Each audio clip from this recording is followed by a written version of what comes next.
ini, kami akan mempresentasikan mengenai asuransi syariah, bank syariah, dan koperasi syariah. Asuransi syariah. Asuransi syariah adalah usaha saling melindungi dan tolong-menolong di antara sejumlah orang atau pihak melalui investasi dalam bentuk aset atau terbaruk yang memberikan pola pengembalian untuk menghadapi risiko tertentu melalui akad yang sesuai syariah. Bukunya mengutip Zainuddin Ali dan mengatakan bahwa ada satu budaya Arab kuno bernama Akila. Jadi, jika ada salah satu anggota suku yang terbunuh oleh anggota dari suku berbeda, keluarga atau ahli waris korban akan menerima sejumlah uang. Uang ini disebut dengan istilah diat. Diat dijadikan sebagai kompensasi yang diterima oleh keluarga korban pembunuhan. Diat sendiri diberikan oleh kerabat terdekat dari pembunuhan kepada ahli waris korban pembunuhan. Oleh karena itu, budaya ini disebut dengan akila yang memiliki arti saudara dekat pembunuhan. Selain itu, akila juga dapat dimaknai dengan saling bertanggung jawab bagi keluarga. Hal ini dapat menggambarkan bahwa suku Arab pada saat itu harus siap untuk melakukan kontribusi finansial atas nama pembunuhan untuk membayar sejumlah uang kepada keluarga atau ahli waris korban. C. Dasar hukum asuransi syariah. Berikut ini adalah beberapa dasar hukum asuransi syariah yang berlaku di Indonesia. Pertama, dasar hukum di dalam Al-Quran dan Islam. Di dalam Al-Quran terkandung ayat-ayat yang sejalan dengan prinsip asuransi syariah seperti kerjasama, saling tolong-menolong, serta semangat dalam mempersiapkan masa yang akan datang. Yang kedua, dasar hukum menurut fatwa MUI. Selain Al-Quran, hukum asuransi syariah di Indonesia juga berpegang pada fatwa MUI atau Majelis Ulama Indonesia. Majelis Ulama Indonesia mengeluarkan fatwa mengenai asuransi syariah pertama kali pada tahun 2001. Secara khusus, aturan mengenai asuransi syariah di Indonesia berupa fatwa DSN atau Dewan Syariah Nasional MUI. Beberapa fatwa DSN tentang asuransi syariah yang berlaku di Indonesia antara lain: 1. Fatwa nomor 21 DSN MUI 10/2001 tentang pedoman umum asuransi syariah. 2. Fatwa nomor 51 DSN MUI 3/2006 tentang akad mudharabah musyarakah pada asuransi syariah. D. Hukum asuransi syariah. Undang-Undang Nomor 7 Tahun 1992 tentang Perbankan. Bank syariah pada masa ini masih berbentuk bank pengkreditan rakyat yang menjalankan asas serta prinsip-prinsip bagi hasil yang sesuai dengan ketentuan dan peraturan yang ditetapkan oleh pemerintah. Prinsip bagi hasil ini pula disinyalir memiliki kesamaan dengan prinsip syariah.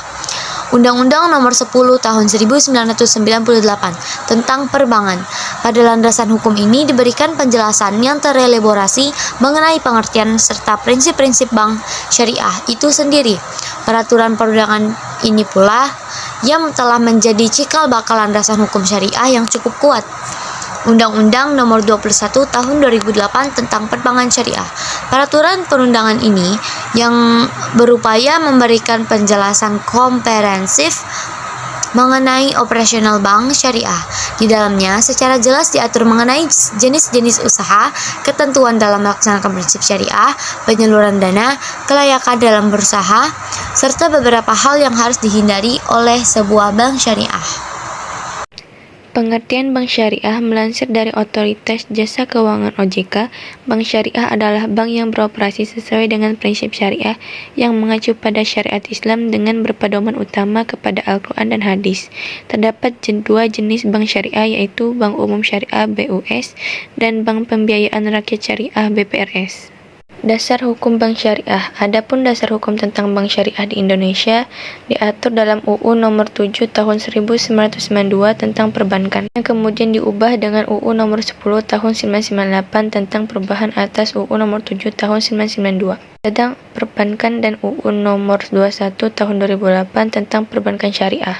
Sesuai dengan perkembangannya, kemudian pada tahun 1998 UU Nomor 7 Tahun 1992 tentang Perbankan ini diamandemen dengan UU Nomor 10 Tahun 1998. Berbeda dengan UU sebelumnya, pada UU Nomor 10 Tahun 1998 ini mengatur secara jelas bahwa baik bank umum maupun bank kreditan rakyat BPR dapat beroperasi dan melakukan pembiayaan berdasarkan prinsip syariah. Nah, UU nomor 10 tahun 98 ini yang kemudian menjadi landasan hukum operasional perbankan syariah.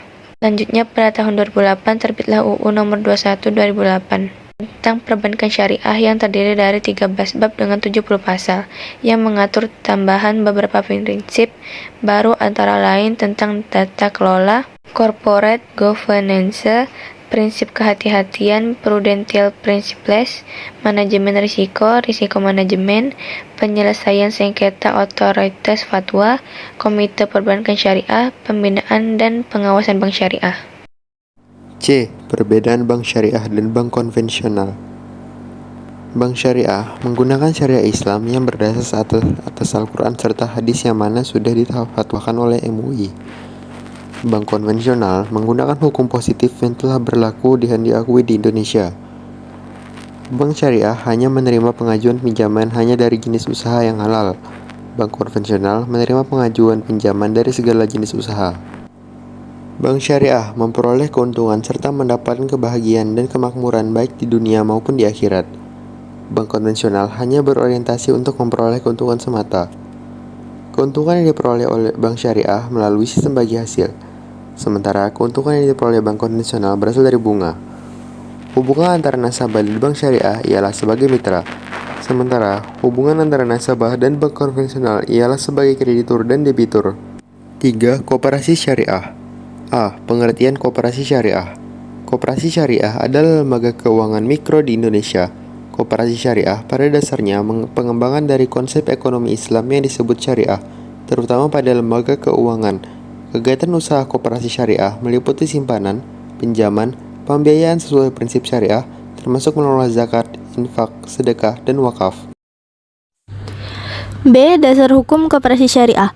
Adapun dasar-dasar hukum syariah sebagai berikut. 1. Pancasila dan Undang-Undang Dasar 1945. Seperti sila kelima Pancasila tentang keadilan sosial bagi seluruh rakyat Indonesia. Selain itu, pasal 33 ayat 1 dalam Undang-Undang Dasar 1945 hasil amandemen berbunyi, perekonomian disusun sebagai usaha bersama atas asas kekeluargaan. 2. Peraturan pemerintah koperasi dan usaha kecil dan menengah atau yang biasa disebut sebagai KUKM. Peraturan nomor 16 per MUKM 9/2015 tentang pelaksanaan kegiatan usaha simpan pinjam dan pembiayaan syariah oleh koperasi. Peraturan tersebut merupakan regulasi terbaru untuk mengatur tata kelola koperasi syariah di Indonesia. Dan yang terakhir, fungsi koperasi syariah. 1. Sebagai mediator antara menyandang dana dengan penggunaan dana, sehingga tercapai optimalisasi pemanfaatan harta.